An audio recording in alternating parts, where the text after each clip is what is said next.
hit the road, Jack. Don't you come back no more, no more, no more, no more. Hit the road, Jack. Don't you come back no more.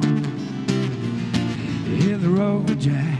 Don't you come back no more, no more, no more, no more. Hit the road, Jack. Don't you come back no more. E tani rikthehemi në këtë pjesë të dytë, do të kemi një lidhje virtuale, do zhvillojmë një intervistë online me drejtorin e Qendrës së Kulturës Tetov, Arlind Hiseni, me të cilin do të flasim në lidhje me edicionin në 11 të Festivalit të Këngës Qytetare Teuta, që do të mbahet në mbrëmjen e së shtunës. E për detajet dhe përgatitjet e fundit na flet tani vetë drejtori, të cilin që e kemi në lidhje. Përshëndetje Arlind, mirë se vjen kështu virtualisht në pamundësi që ti jesh sot në studion e emisionit Pastel. Më thuaj si po realizohen përgatitjet, me qenë se ka mbetur vetëm edhe pak ditë deri në mbrëmjen ku sigurisht do kemi rastin që të ndjekim edicionin në 11 të Festivalit Teuta. Faleminderit.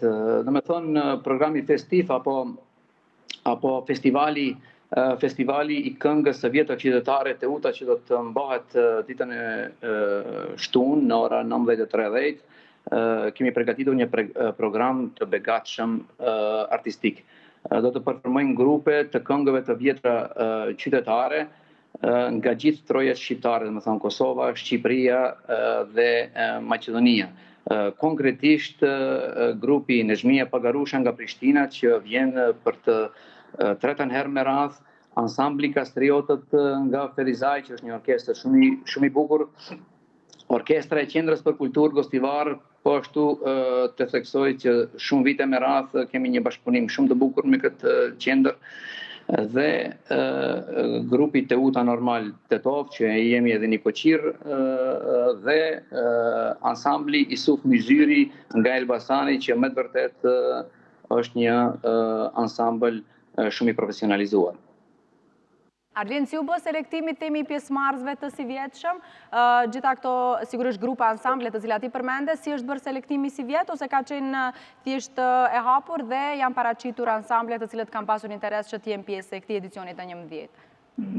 Selektim nuk mund të them se kemi patur, domethënë ne kemi bërë ftesa tek shumë ansamble dhe grupe, por për momentin kemi patur mundësi të pranojmë vetëm 5 grupe, dhe këta 5 grupe mjaftojnë për minutazhin apo kohën që kemi ne për këtë festival. Domethënë nuk janë të ndara, për shkak se çdo grupe ka kualitetin e vet dhe rëndësinë e vete, por ama tindrojmë edhe pak edhe këta ansamble mos jenë të çdo vit të njëjta, për atë shkak ndoshta edhe i kombinojmë këta ansamble, që të jetë një risi për Tetovën dhe ardashësit. E qartë. Arlind, gjithashtu më intereson të di se çfarë e bën të dalloj këtë edicion të 11 nga edicionet paraprake. Ka diçka speciale që do vi këtë vit që nuk e përmendëm, përveç pjesëmarrësve të cilët do jenë pjesë e këtij festivali, do ketë diçka ndryshe që do dalloj nga vitet e kaluara? Shif, mos e nënshmoj atë viteve të kaluara si ka qenë, por do të foli për këtë vit, jam munduar që të jetë program shumë më i mirë se atë vitin e kaluar që organizuam. Tash konkrete, domethënë, do jetë që do të çmohen këshilli artistik këtë radhë, për shkak se asnjëherë jo se nuk janë çmuar, por këtë radhë kemi këshill artistik të përbërë nga Besarta Murtezani, nga Jeton Kustina, nga Jetmir Rexhepi dhe këshillin nga vetë Pallati i Kulturës apo Qendra e Kulturës. Kështu që do të ketë risi brenda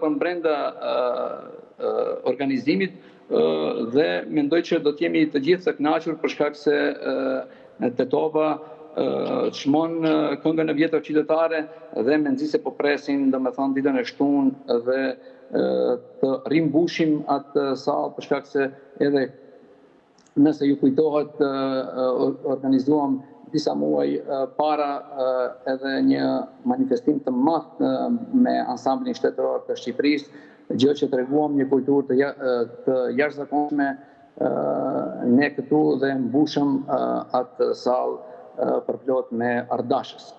Kështu që nuk mund të veçoj diçka, por do të t'ja lejmë ditës shtunë të tregojë vetë se Tetova sa din të organizojë respektivisht qendra për kulturë. Përndryshe, kam staf jashtëzakonisht të mirë, që është mundu shumë për këtë manifestim, edhe manifestime tjera, por këtë manifestime kemi si simbol të qytetit.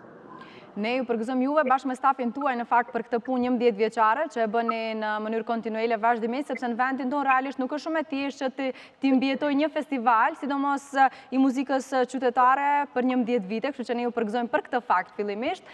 Cilat janë pritshmëritë tuaja? Mendoni se këtë vit, ndoshta në këtë edicion të 11 do keni më tepër audiencë, duke marrë parasysh që masat janë liruar, nuk ka më shumë reduktim të numrit të. Mendoni se kjo ka ndikuar pozitivisht që njerëzit të dalin dhe të vinë të vizitojnë këtë edicion të 11? Duke marrë parasysh se ky festival tani më është tradicional, domethënë organizohet 11 vite radhazi pa ndërprerje, është mirë që masa nuk kemi, unë e pres që përpos të them masës apo të them të moshës vjetër, për fat të mirë kemi të interesuar edhe moshat e reja që duan të ndjekin këtë festival. Dhe kjo na gëzon neve shumë që ky festival mos jetë vetëm nga moshat madhore, por të jetë edhe nga moshat rinore, për shkak se ky festival, thash për ne, është shumë i rëndësishëm dhe pres që të mbushet salla me trije të reja me ardashës. Okej. Arin, para se ta përmbyllim komplet këtë bisedë, të bëjmë një final call, një thirrje të fundit për gjithë ata të cilët po na ndjekin në këtë momente, të tregojmë kohën, orën e saktë dhe vendin ku do të mbahet edicioni 11 i Festivalit të Këngës Qytetare Teuta. Unë njerë falenderoj publikisht edhe Ministrinë e Kulturës edhe të gjithë përkrahësit edhe komunën e Tetovës që më të vërtet mbështesin këtë manifestim. Radio Televizioni Maqedonisë do jetë direkt, televizionat tuaja të vënisë të njishi gjithmonë në ndjek, në respekton me ardhin e tyre direkt atje në këto manifestime, për shkak se na pa ju nuk mundemi të tregojmë atë që e bëjmë, kështu që jeni një reklam mjaft e madhe për na. Pres, domethënë, të jetë gjithçka si duhet, mysafirët janë të ftuar, gjithçka është e përgatitur. Një ditë përpara do të jenë prezent të gjitha grupet të vendosura këtu, kështu që nuk mund të them gjë tjetër përpos se të vinë dhe të mbushin këtë sallë të qendrës për kulturë, për shkak se ja vlen festivali Teuta dhe më thonë festivali këngës së vjetër qytetare të vizitohet. Në rregull, ne shpresojmë që ky edicion i 11 i përmbush komplet pritshmëritë tuaja dhe të shpërblet puna juaj që po e bëni vazhdimisht, që ishte shumë kënaqësi. Faleminderit edhe një herë shumë për gjitha informacionet dhe që ndat me ne temi ato detajet e fundit të përgatitjes së këtij edicioni, kështu që ishte shumë kënaqësi, shpresojmë të takohemi mbrëmjen e së shtunës së bashku. Faleminderit shumë edhe një herë. Ju falenderit mirësaftë. Ju përshëndesim. Çdo të mirë. Ciao.